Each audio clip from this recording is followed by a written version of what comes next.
How's it going, my friends? Back with another video today, and I know it's been a little while since my last video. I appreciate everybody reaching out to me, sending me emails, DMs, just checking on me and Sarah, making sure that we're all right.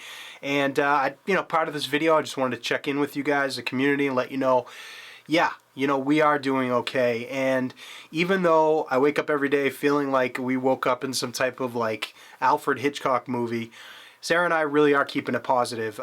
We know that if you let yourself get too, involved in the negative thoughts about what's going on, it can kind of get away from you and you're going to go to a dark place. So Sarah and I, we really are keeping it positive. We're staying inside. We're really not leaving unless it's, an absolute emergency to go somewhere. We're getting most of our groceries delivered and all that. And we're keeping it very, very in line with the recommendations. We definitely want to stay out of the hospital at all costs, but we're making the best out of it and we're keeping it positive, even though this sucks and we're all in it together. I mean, it is a weird situation, guys. I mean, I'm not going to sugarcoat it. This sucks, definitely. But we're not the type of people that are going to let us get overwhelmed by it and go to a really dark place. But also with me, I think I've said this in a few of my other videos, I'm the type of person creatively where I go through ebbs and flows with my creativity. I don't know if you guys are like me, but basically I'll have a few months or, maybe like 8 months, 10 months out of the year where I'm just constantly having ideas just pouring out of me. I mean, I can't even stop the ideas. I'm constantly coming up with creative things and my imagination's going constantly. And then I'll have periods where the inspiration isn't there and I just kind of have to lay back. And I feel like creativity is not something that I'm necessarily in control of. I've said this in my other videos too, that when we do feel like we're not creative or we don't have that inspiration coming to us, it is important that we press on. But with YouTube, it's a different thing for me because, I have this following now and this base of people who listen to what I say and enjoy my content. And it's a little strange for somebody like me because I've been an introvert my whole life. I've never been somebody who's been out there trying to, make a spectacle of myself. I've always just kind of been a loner, an introvert. I have my own thoughts, my own feelings, and what I like to do is just go out there by myself with a camera and shoot photos. And that's really where I get my inspiration for daily life and how I make sense of the world. But now that I have this audience, people expect me to, step up and be a presence. And I appreciate it very, very much, believe me. But at the same time, it's not always possible for me to come up with straight, inspiration all the time for this stuff. So I'm doing my best. And if there's a lull in the content, please don't think it's me just going away or that I don't care. It's just me having a time where I'm not as inspired to talk about things. And then also too, I'm going to talk about some gear in this video. But, right now everybody's stuck in their house. Job security is kind of unstable right now. Maybe people are pulling back on their spending. They don't have a lot of money to buy things offline. And so, I don't want to overflow the content with just gear recommendations or talk about certain types of gear and make you want to spend your money. I'd rather talk about techniques. But I was actually planning on making this video for a long time. The difference between continuous lighting and flash, when you should use it, what the advantages are, and I want to talk about one of our newest pieces of gear, the Came TV Boltzen 55w continuous light. Now, Sarah and I bought 3 of these, okay? These continuous lights pretty much are the best ones that we've found out there that are in a good price range. These things were $300 a piece, and we actually got one. We bought 3 of them. We got one separately, and then Adorama had a deal where you get 2 of them plus a Pelican case for I think it was $50 off. So one of them single was $350 or $300, and then the case was $250 a piece, so it was $500. So the positives to continuous light over flash. Obviously, the first one that jumps out, everybody knows, a continuous light, you can see exactly where your light's hitting. Now, this has some obvious benefits here. With flash, it's very difficult sometimes to kind of judge. You have to take a bunch of test shots to get the distance. You can't actually see where your light is hitting until you take a picture and then look at the back of the screen and chimp your image. But with continuous, it's a lot better, and continuous lighting has gotten a ton better than it used to be. It used to be, you know, any type of powerful continuous light that was worth a shit had to be plugged in. You know, you had to have big battery packs or had to be plugged into a wall outlet. Nowadays, these ones take these Sony NFP batteries or NPF batteries. These things are really sweet. They just go right into here.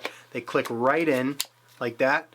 And then this thing actually holds a charge for 1 hour at 100% power with this battery. And that is pretty damn good.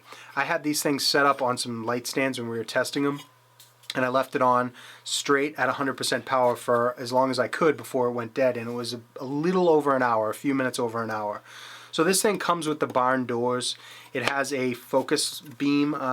You can kind of focus in the light right here. So if you pull this out, like that, boom, boom, it focuses in the light. So I don't know if you guys can see right here, the light, see? Like that. It's pretty sweet. Comes with the barn doors, which are great to focus in the light. And it has some attachments that you can put on the inside for a CTO, which is nice. You set it right in, you can color match. These things come with the yokes right here. So you can take them, put them right on the light stand, and you know, just adjust it. And basically it has an on-off switch and a power from 0 to 100%. And these things are really, really, really nice. So these things are so powerful that we actually use these on an engagement shoot during the daytime. It wasn't a shaded area, but it was in daytime, and we were actually able to use it on the couple in daytime. So that is, like, I mean, crazy, because normally you would think you'd have to have a speed light or an 8200 to overpower like the daylight. Like I said, it wasn't in direct sunlight. It was in like a, you know, a shaded area, but we were able to use it. Now, it's nice to have continuous lights because obviously you know exactly where your light's going. This is super helpful in an event type situation, receptions, speeches, things like that. You can set up these lights and just kind of beam them wherever you want, and, you know, have them at the head table, have one at this person who's giving the speech, and have a backlight, something like that. And it's a really nice blend, and it's not that big of a, you know, an issue, because you don't have to keep trying to change your flash power or moving the flash around and not seeing what you're getting. So the other reason why we have these continuous lights over the flash for these upcoming weddings in 2020 is because we were seeing that the videographers that were hired would either try and bring their own continuous lights, and then we'd have to mix our flash with that, or they would not have lights set up, and then we'd have flash going, and then there are two kind of different lighting scenarios for their photos and their video. Now, it's not our responsibility to match up, you know, our pictures with what the videographer is producing, but in terms of the client, we thought that having that consistency between their video lighting and their photography would be really like a nice feature for the couples. It wouldn't look too different when they got them back. Also, when you're working with a videographer on site, they really appreciate if you have continuous lights set up so, you know, they can use that lighting too. And it's not like the flash is getting, you know, Sarah and I use a lot of creative lighting. We have for years. And so when we were using flash for, like, you know, different things, you know, sometimes the videographer would have to step in and be like, all right, can you guys stop doing the flash so I can get a couple shots? And it kind of creates a you know, a boundary between what we're trying to do versus what the videographer is trying to do. So now that we have one lighting setup, the videographers loved it. We did 2 weddings so far this year with these continuous lights, and the videographer was like, man, you guys are awesome. I really appreciate you guys using continuous light, because now everybody can, you know, kind of mix in with it and it all looks the same. I think continuous light also is a great time to be practicing with light now while we're all on quarantine or stay-at-home orders, because you can set these lights up and kind of like practice exactly. See, one of the things as a new photographer or somebody who's getting into lighting is you have to learn how to mentally picture the idea of the light, where it's coming from, paying attention to the direction of the light and kind of treating it, you know, if you're using continuous light, if you're using a flash, if you're using the sun, the first thing that I always think about is where the direction's coming from. If we're shooting outside and it's a certain time in the day, before anything else, before I look at the location, I always make a mental note of where the sun's coming from and then place my couples in reference to where I want the lighting to come from and to hit them based on where the light is coming from. So you can do that while we're in quarantine here. You can set up continuous lights. You know, if you have a spouse that's in the house, one of your kids, even some type of like, you know, it doesn't have to be a mannequin. I mean, it would help if you had a mannequin, but, you know, set up like a lamp or something like that. Turn the lamp off and then pretend that's somebody's, you know, upper torso, and then place the light at different locations. Place it above, place it below, the sides, both sides, kind of like 90 degree, 45 degree, and look at what the light does when you take those photos. You know, shoot from straight on, shoot from the side with the light at different angles, and you can kind of start to get an idea of where the directional of the light comes from and how that affects your photo. It's a really good exercise to do while you're at home all day. Another reason why we did these continuous lights is it really helps us to think fast and come up with different ideas during portraits. So Sarah and I, you know, when we're doing portraits with these couples, these aren't professional models. A lot of times they get uncomfortable if you're trying to mess around with the idea of, like, you know, kind of getting ideas out of your head to do creative portraits. If you're messing around with your light for too long, things start to get awkward and people start to get uptight. With these, you can kind of just take the light and, you know, if I'm shooting, I'll have Sarah grab the light and kind of just move it around, you know, use it as a spotlight, basically. You place the couple kind of how you want.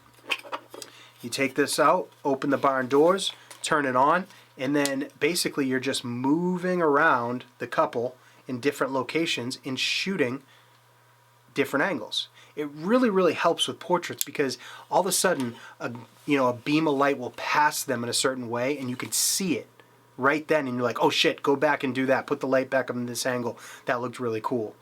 And it's almost like a part of a tool now rather than something that you're just speculating with your mind with Flash. Now, Flash does have a different tone and a different quality to it, so, you know, things change when you use continuous, it really does. But it's really super helpful to be able to kind of visualize that and see it where it's going and come up with creative ideas that way. I would recommend, if you guys are looking for some continuous light, I would recommend these things we used on the dance floor. We are on speeches, the dance floor, and first dance, and we placed these about 30 feet away in the corners of the rooms from the subjects, and these things had no problem picking them up. They're very powerful, even with the batteries.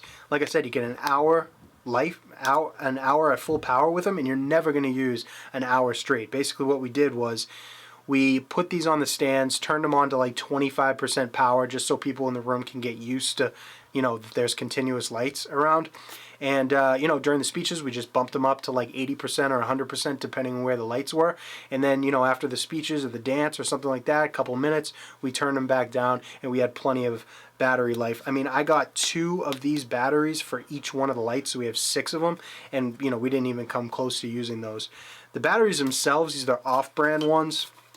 They are Power Extra. We got these off Amazon, and these things were only like $30 for 2 of them plus a charger. It was like $35 for like 2 of them plus a charger.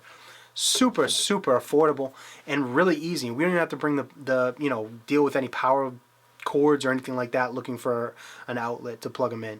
Very easy. So I would recommend, if you guys are looking for, you know, powerful lights that are super compact, they come with barn doors, it's a Fresnel light, LED, it's got, instead of having a bunch of LEDs on the inside, it's got one fat LED that's really super powerful. Something that you don't have to deal with power cords, and something that's pretty affordable. I mean, this thing, like I said, $300 for one of them, $250 if you buy 2 of them in the package from Adorama. I mean, that's an unbelievable deal, and you're getting a whole self-contained unit here. They have a fan on the inside so they don't you know, overheat, but the fan is you can't even hear it unless you put your ear up to it, and it comes with the yokes.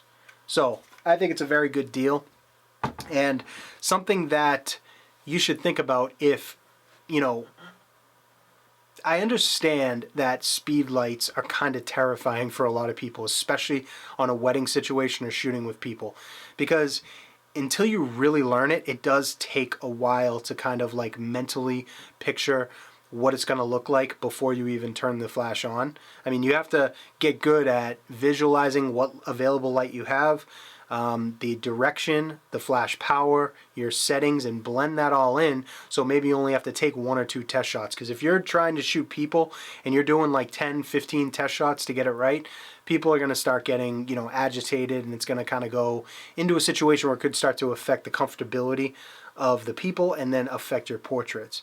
So a continuous light is something that basically solves all that. The only thing is, obviously, you're not going to be able to use it if there's a lot of strong direct sunlight or overpowering light. That's the only time that you're going to run into problems with it. But otherwise, continuous light's a great idea.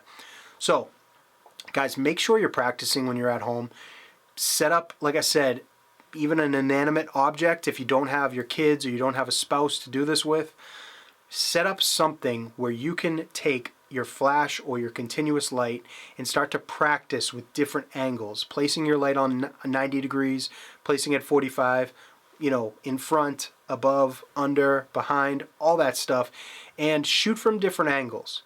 And you'll start to see how the angle of light affects your image. And I can't stress that enough. The angle of the light is so important. It's as important as the quality of the light. It's as important as the distance. It's as important as your settings. Nobody really focuses on the angle, and that's what you have to pay attention to, because that's going to give you the dimension, you know, and make you able to create something that's a lot different rather than just having something backlit or something straight ahead. Experiment with different angles, guys, and you're going to get a different look. I really hope that you guys are practicing and that you guys are, you know, kind of staying positive through this whole thing. There's a lot of uncertainty out there right now. There's a lot of uncertainty in our business. You know, we don't, you know, our June weddings are kind of still up in the air. I try not to, you know, I stay up on the news and the way things are progressing, but I try not to get too overwhelmed in, you know, the information, because ultimately the only thing that I have power over is my attitude towards this whole thing and what I do on the day-to-day. If I sit and I just get completely consumed with like what's going to happen in June, what's going to happen in July, oh my God, what happens if this goes throughout the summer into the fall? Can't control any of that. We need to make sure that we're staying focused on what we can do every single day, staying positive and staying connected to the things that, you know, ultimately us as photographers give us life, you know, give us inspiration. And if we get away from those things, you know how it is, guys. I mean, at least I do. If I get away from my creative outlets and my photography and the things that make me happy, I suffer for it. So stay positive, guys. Continue to send me emails. Continue to reach out. And I appreciate all the love and support. You guys are the shit. Thank you so much. And until the next video, my friends.